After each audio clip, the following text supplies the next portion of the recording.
அந்திச்சூரியனும் குன்றில் சாயமேகம் வந்து கச்சையாக காமன் தங்கும் மோகப்பூவில் முத்தக்கும் மாடம் தங்கத் திங்கள் நெற்றி பொட்டும் இட்டு வெண்ணிலாவின் கண்ணம் தொட்டு நெஞ்சிலாடும் சுவாசச் சூட்டில் காதல் குற்றாலம்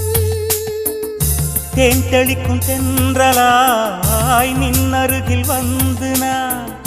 சேலை நதி ஓரமாய் நீந்தி விளையாடவா நாளும் மின்னல் கொஞ்சம் தாழம் பூவை சொல்லி ஆசை கேணிக்குள்ளே ஆடும் மீன்கள் துள்ளி கட்டிலும் கால்வலி கொள்ளாதோ கைகளை கீறியதோ செம்பூவே பூவே உன் மேகம் நான் வந்தால் ஒரு வழி உண்டோ